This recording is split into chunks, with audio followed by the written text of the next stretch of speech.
नमस्कार दोस्तों, कंप्यूटर ई पाठशाला में आपका स्वागत है। पिछली क्लास में हमने कंपाइलर और इंटरप्रेटर के बीच में डिफरेंस पढ़ा था।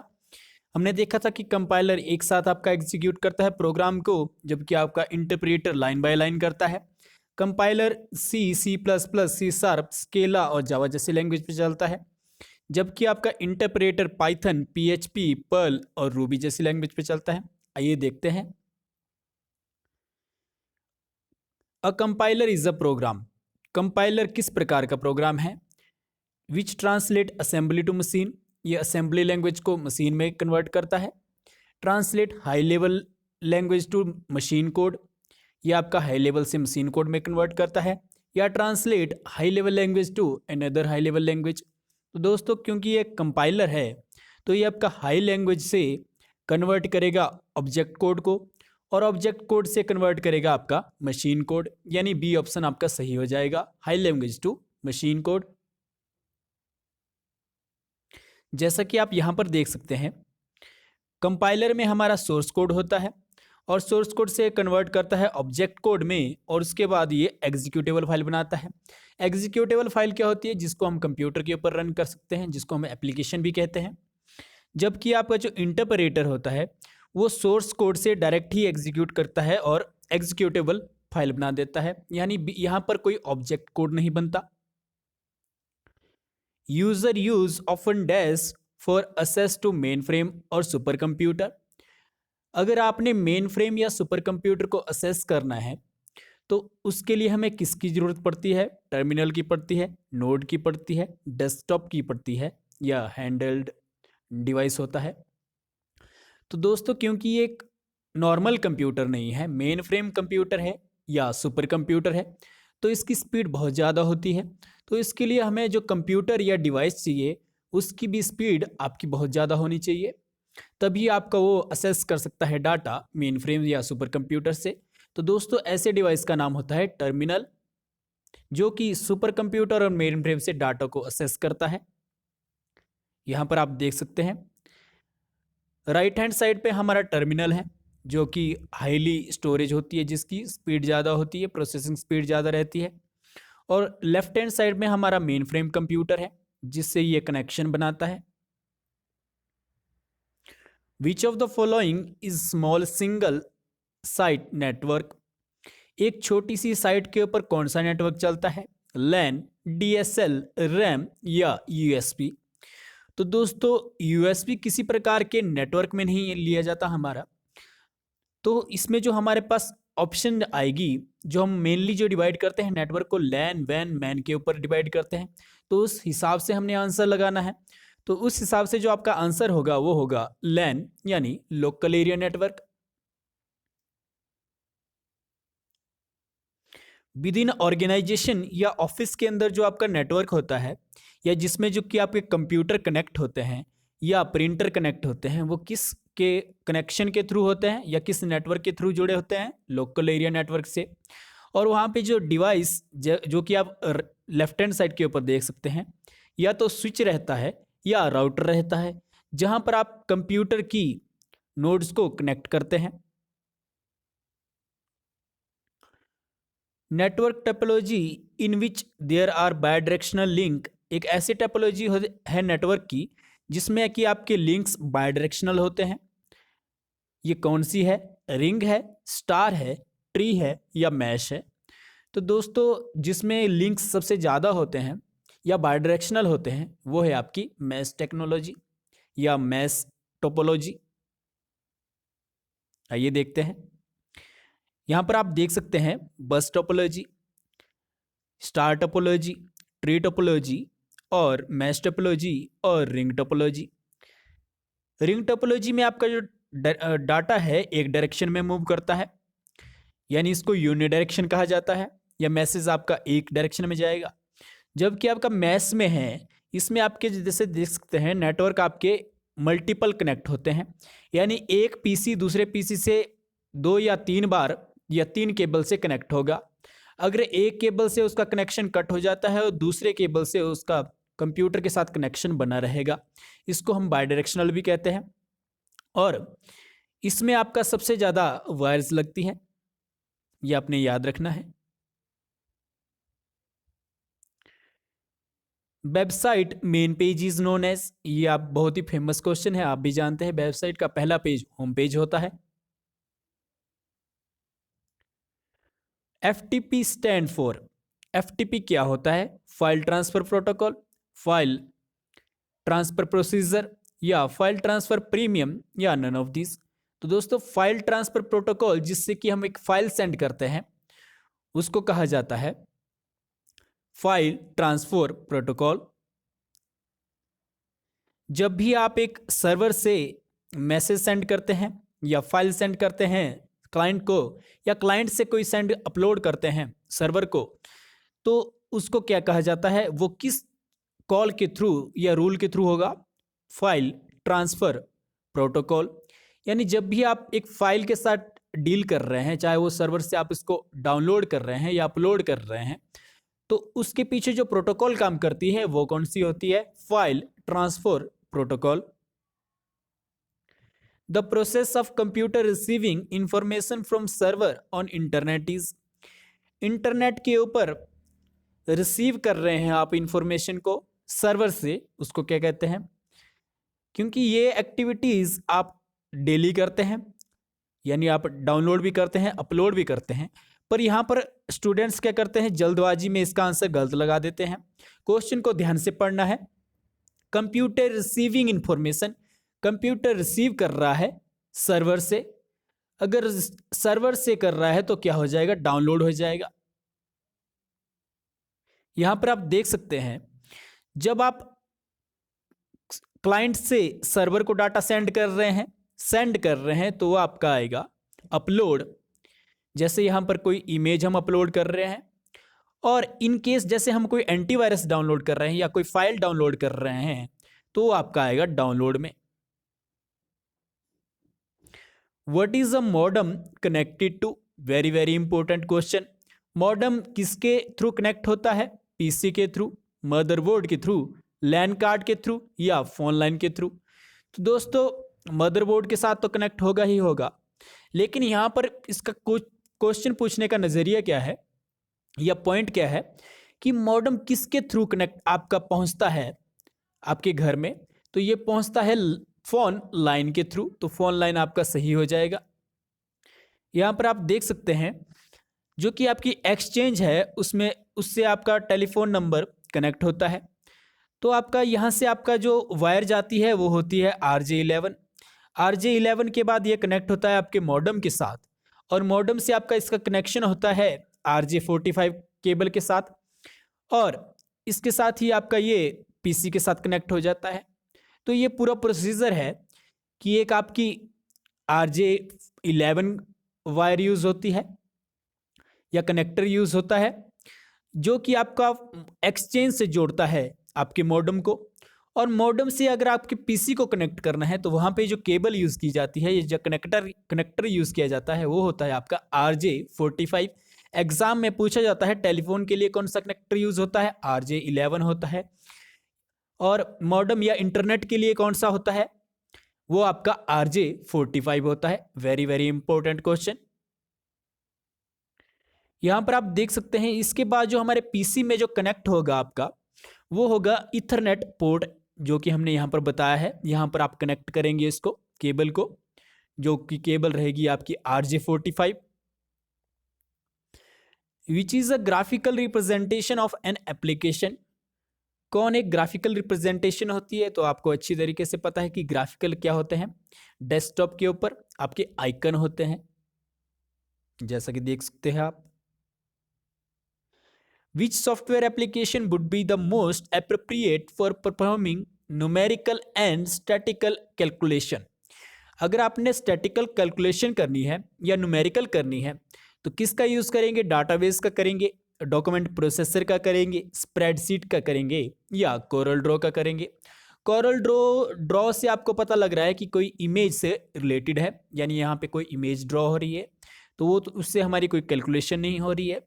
स्प्रेडशीट एक एक्सेल का एग्जाम्पल है, प्रोसेसर आपका MS वर्ड का एग्जाम्पल है, और फॉक्स प्रो जैसे आपके या ओरेकल जैसे आपके डाटाबेस में आते हैं।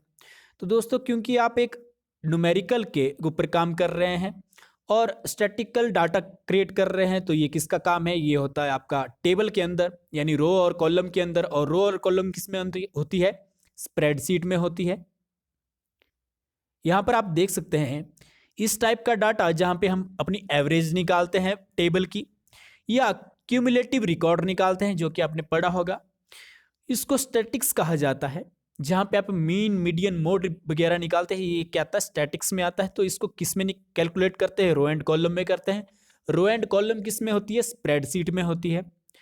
तो ये आपने ध्यान रखना है, किस में होगा, ये स्प्रेडशीट में होगा यानी एक्सेल में होगा।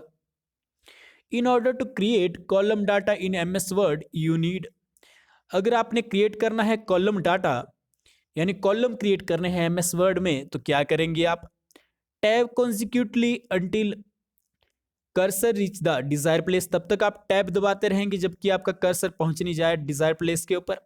सेट टैब ऑप्शन यूज करेंगे, use table menu, you use to use Excel, आप एक्सेल का यूज करेंगे, या press the space bar until you cursor reach the Dzire place. तो दोस्तों सिंपल सी बात है, अगर आपने क्रिएट करने हैं कॉलम आपके MS वर्ड में, क्योंकि MS वर्ड आपके सिंपल पेज रहता है, उसमें कोई आपका बाय डिफॉल्ट आपका कोई कॉलम या रो नहीं होता, तो उसके लिए आपके हमारे पास एक ऑप्शन होती है एक्सेल सीट को जनरेट करने की। तो आपके पास सी ऑप्शन सही हो जाएगी, you need a use Excel. आइए देखते हैं कैसे। यहां पर हम आप देख सकते हैं, आप इंसर्ट मेनू में जाएंगे MS वर्ड में, वहां से टेबल में जाएंगे।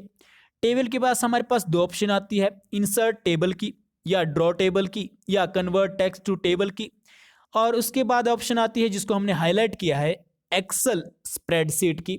इसके ऊपर आप क्लिक करेंगे तो आपके ऊपर डेस्कटॉप के आप ऊपर एक्सेल स्प्रेडशीट आ जाएगी यानी रो कॉलम आ जाएंगे। इस प्रकार से इसका आंसर है। What is an embedded system, embedded system क्या होता है, यह एक प्रोग्राम है that come wrapped in a box, जो कि एक बॉक्स में आता है। A program that is permanently part of computer, एक ऐसा प्रोग्राम जो आपके कंप्यूटर का परमानेंट पार्ट होता है। A computer that is a part of large computer, जो एक लार्ज कंप्यूटर का पार्ट है। A computer and software system that control a machine और एप्लायंस। तो दोस्तों एम्बेडेड सिस्टम क्या होता है, जो किसी मशीन को ऑपरेट करता है उसे एम्बेडेड सिस्टम के नाम से जाना जाता है। तो इसमें जो आंसर होगा आपका वो होगा a computer software system that control a machine is called as embedded system. आइए देखते हैं एम्बेडेड सिस्टम क्या होता है। एक ऐसा सिस्टम जिसमें एक माइक्रो प्रोसेसर लगा हो यानी चिप लगा हो, और सॉफ्टवेयर एंड हार्डवेयर हो, दो पार्ट होते हैं। और design for a specific task, very very important, कि एक स्पेसिफिक टास्क को करने के लिए बनाया जाता है। वो किस में आता है, आपका एम्बेडेड सिस्टम में आता है। एग्जांपल आपका वॉशिंग मशीन हो सकती है, कैमरा हो सकता है, टेलीफोन हो सकता है, रोबोट्स हो सकते हैं, या रिमोट हो सकता है। इस प्रकार के जितने भी आपके पास डिवाइसेस हैं उसमें जिसमें कि एक माइक्रो प्रोसेसर चिप रहती है, हार्डवेयर और सॉफ्टवेयर से बना होता है, और एक सिंगल प्रॉब्लम को सॉल्व करने के लिए यूज में लाया जाता है, इसको क्या कहते हैं, एम्बेडेड सिस्टम कहा जाता है। ये आपकी ट्रैफिक लाइट्स भी हो सकती है, ये आपके जैसे होटल के ऊपर आपने कलर्ड नाम लिखे होंगे, जैसे वो रनिंग चलते हैं एक तरीके से, या बैनर देखे होंगे जो कि आपके डिजिटल होते हैं। तो ये सारे किस में आते हैं, आप यहाँ तक कि आपका जो पर्सनल मोबाइल होता है वो भी आपका एम्बेडेड सिस्टम में आता है। A digital computer is a superior to an analog computer in terms of, एक डिजिटल जो कंप्यूटर है वो सुपीरियर है यानी बेटर है आपके एनालॉग कंप्यूटर से, किस में, cost, accuracy, versatility, cost, speed, space requirement, cost, speed, accuracy, या नन ऑफ दिस। तो दोस्तों डिजिटल कंप्यूटर जो कि आपके घरों में होता है कॉमनली, तो उसकी कॉस्ट सस्ती होती है यानी आपका चीपर होता है इसमें एक्यूरेसी आपकी सही होती है जो कि डिजिटल कंप्यूटर होते हैं। आपका वर्सेटाइल होता है यानी एक से ज़्यादा प्रॉब्लम को सॉल्व करने के लिए उसमें लाया जाता है, तो आपका ए ऑप्शन आपका सही हो जाएगा। स्पीड जो होती है आपके डिजिटल कंप्यूटर की स्लो होती है as compare to analog computer, इसलिए आपके बी और सी ऑप्शन आपके कैंसिल हो जाएंगे। आइए देखते हैं एनालॉग कंप्यूटर क्या होता है। एनालॉग कंप्यूटर मीन्स कंटिन्यूस, इसको फिजिकल क्वांटिटीज के द्वारा चलाया जाता है, जैसे प्रेशर या वोल्टेज के द्वारा। जैसे कि आप डायग्राम में भी देख सकते हैं, एनालॉग सिग्नल ये आपके कंटिन्यूस रहते हैं। आउटपुट आपकी किस में आती है, इसमें डायल गॉज के अंदर आती है या तो ग्राफ के अंदर आती है, जैसा कि आप इमेज में देख सकते हैं। किस लिए यूज में लाया जाता है, मैथमेटिकल ऑपरेशन को के लिए, सॉल्व को करने के लिए लिया जाता है। यहाँ पे आप बड़ी बड़ी मैथमेटिकल ऑपरेशन को सॉल्व किया, कैलकुलेशन या सॉल्व कर सकते हैं। और इसका यूज इसलिए हम साइंटिफिक पर्पज के लिए यूज करते हैं। और इसमें जो आपकी स्पीड रहती है बहुत ही फास्ट रहती है as compare to digital computer, क्योंकि ये कैलकुलेशन को पैरेलली करता है, यानी एक साथ करता है, पर इसकी एक्यूरेसी अच्छी नहीं रहती। इसका एक ही अच्छा पॉइंट है कि ये आपका फास्टर है। डिजिटल कंप्यूटर, एनालॉग कंप्यूटर की क्या डिसएडवांटेज है, ये अल्फा न्यूमेरिक डाटा को प्रोसेस नहीं कर सकता, यानी एक ऐसा डाटा जिसमें कि आपके अल्फ़ाबेट है और न्यूमेरिक है, जैसे कि हमने एग्जांपल दिया है A1 2 3, इसको ये एग्जीक्यूट नहीं करेगा। It gives very little precision, ये बिल्कुल छोटा सा प्रिसीजन देता है। प्रिसीजन क्या होता है, जैसे हमने बोल दिया 100.12, तो इसमें प्रिसीजन कितना है, 2 पॉइंट का है। 0.12 बोला हमने तो 2 पॉइंट तक का है। अगर हमने बोल दिया 100.1 2 3 4 5 6, तो जितने पॉइंट का आपका प्रिसीजन है, यानी डेसिमल के बाद जितने पॉइंट आते हैं वो आपके वो प्रिसीजन में काउंट होते हैं। तो ये प्रिसीजन बिल्कुल छोटा देता है, जिससे इसकी एक्यूरेसी कम हो जाती है और इसमें की स्टोरेज आपकी कम रहती है, इसलिए आपका ओल्ड है, जबकि डिजिटल आपका बेस्ट है। A uniform interval of CPU time allocate for use in performing a task is, एक यूनिफॉर्म टाइम दिया जाता है सीपीयू को टू allocate और यूज अ टास्क। इसको क्या कहा जाता है, real time, seek time, time slice या डाउन टाइम। तो दोस्तों क्योंकि एक सीपीयू को एक पर्टिकुलर टाइम दिया जाता है, तो ये क्या होता है, एक टाइम स्लाइस होता है। आइए देखते हैं, ये आपकी राउंड रॉबिन होती है। इसको ऐसा समझिए कि एक टेबल है जिसमें सीपीयू बीच में है और इसके चारों तरफ आपके यूज़र बैठे हैं। तो ये एक पर्टिकुलर टाइम देगा सभी यूज़र को कि उसकी एक एक प्रॉब्लम को सॉल्व करने के लिए, एक जैसे एक के लिए आपके पास 20 सेकंड दे दिए सबके लिए बराबर बराबर, तो वो क्या हो गया, राउंड रॉबिन में उसका टाइम स्लाइस हो गया, यानी सबके लिए फिक्स टाइम दे दिया है। जैसा कि आप राइट हैंड साइड में आप इस इमेज को देख सकते हैं, इसमें एक ट्रेन है जो कि एक टेबल के ऊपर दौड़ रही है।